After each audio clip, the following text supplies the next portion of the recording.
All right, here we are back in the very cold car. It's currently like 5 degrees outside and snowing. Check that out. What a fun way to exist. But that won't stop me from predicting the games of week 1 of the LTA North starting this Saturday, the 25th of January, tomorrow, as some people might call it. So we're just going to hop right into it. And actually, before we do that, I should point out that the LCS clearly watched my video on the power rankings and made all these matches accordingly, because number 1 plays number 5, 2 plays 6, 3 plays 7, 4 plays 8. So, just saying, hire me. I'm available. So let's get right into it. The first game of the weekend and season, all of these are best of threes, 4 p.m. Eastern time on Saturday, FlyQuest versus Shopify Rebellion.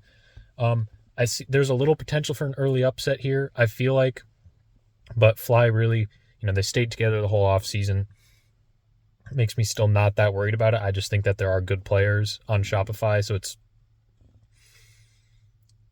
this is the best lower tier team playing this weekend against, an upper tier team. It's still going to be hard, but it could happen. Or maybe they just put up a fight. It really depends on the bot lane of Shopify, because right here I have written bot lane gap seems like it might be insane, but Masu's just so good, man. I think he's a complete monster. I think he walks all over B-Voy and whoever they put in support. Who really cares, you know what I'm saying? Maybe we'll see Fudge perform at his peak. Fudge versus Bwipo has always been a fun one. 2 of the best top laners in the region. These are all Fearless draft, of course, but it's like kind of that light Fearless where each team can pick champions the other team picks, so it's like half Fearless. I don't really think it hurts anyone, especially in best of threes. If not, it even benefits a team that has, Bwipo on it, because he'll play anything. Overall, I'm probably calling this one a FlyQuest 2-0. And let's move on to the next game, also on Saturday at 7 p.m. Eastern time. So these are nice times for it. Not as great on Sunday if you like American football, but priorities, So, next series, Lion versus Cloud9. I'm not really sure what to say here. It's got 2 LLO players. Makes me think it's an instant C9 2-0. I really don't think this will be that close. I know some people are a little higher on Lion. I'm not. I think a lot of these players are really not that good. Even the LCK players on this team are very meh. It's just, I don't know. Licorice is good, though. Love that guy. It's, Licorice, Saint, and Henna, not the highest on any of them, really. Like, Licorice, he's good, but carry potential is going to be hard for him. They can put up resistance and make it seem not horrible, but I think this is a pretty brutal mismatch. I'm excited to see Sven and Vulcan back, and I'm looking forward to the debut of Loki. Maybe he can pop off. We'll see. Hoping to see some improvement from Thanatos as well, because I want to see C9 play international, personally, as a fan of C9. I'd love to see him get back there, and I'm a big, I love Blabber. Want him to succeed, so we'll see. But yeah, overall, C9 2-0. I feel like it's pretty simple, cut and dry. So, moving on to Sunday at 4 p.m., the NFC Championship game. Oh, no, I'm sorry. The third match of the LTA, a lot more important. Excuse me. 100 Thieves versus Disguised. To be honest, I feel like this 100 Thieves team could lose to some of the bottom feeders. But it's just that FBI is such a big upgrade that I feel like he's a rock they can really lean on in this team. Incredibly talented AD carry.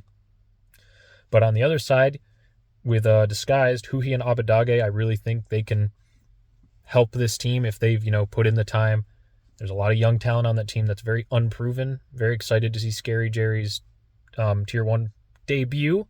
On 100 Thieves, I'm hoping to see Sniper improve with how young he is, especially for the region. And overall, it's hard to say how Disguised will look. After even just the first few weeks, I feel like we'll really know where they fall within the region, because I have them at 8th just by proxy of, it's all new players. No matter what, I could see them doing a little better. It's just, there's a lot of unknowns with this team, which I feel like is a pretty common sentiment around anyone talking about the LTA right now. For now, I think this is still 100 Thieves 2-0, just on the precedent that I don't know what Disguise looks like. So if you had to ask me what I think is most likely, off of my intuition, I think this 100 Thieves team just is probably better overall. They've been together longer for the most part as well. Even FBI, previous member of 100 Thieves. I think they lock it down, but I'm excited for Disguise. Maybe they can take a game, but I just think the sweep happens early on in the season. So now, the last game of the weekend, 7 p.m. Eastern on Sunday, Team Liquid versus Dignitas. Here's where I wrote shout out to matchmakers for seeding based on the power rankings. And I actually do like that. I think, early matchups should be perceived strongest versus perceived weakest. Like, make the bad teams prove that they should be here, especially with how quickly you can get eliminated in this format. We'll get to that a little later.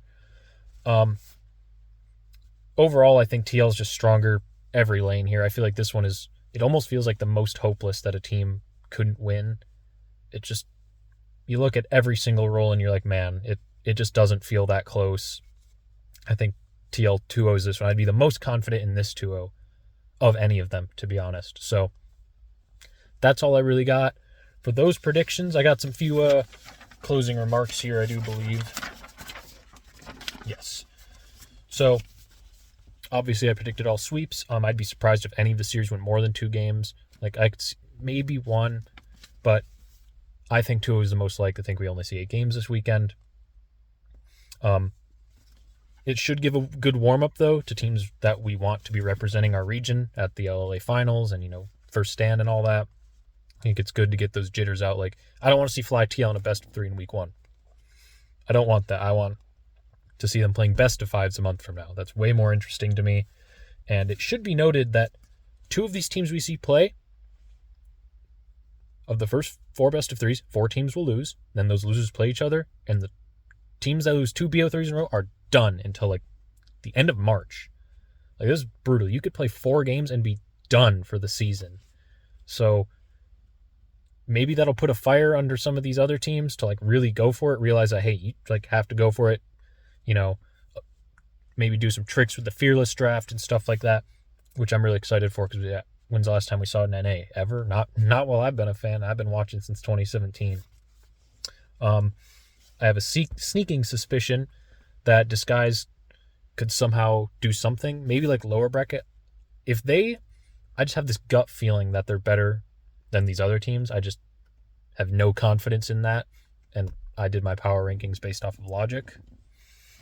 I think I might look like an idiot in 3 weeks. Who knows? Maybe they win the split, but either way, lock in for the circus that is the LTA, especially in this first week, because we're going to see, I think, some pretty lopsided matchups. But hey, tune in, enjoy. Thank you for tuning into this. Subscribe, like, notifications, donate me money, send me large bags of gold, preferably over a kilogram each, pay for my retirement fund, max out my 401k, all those normal things you do for any other content creator.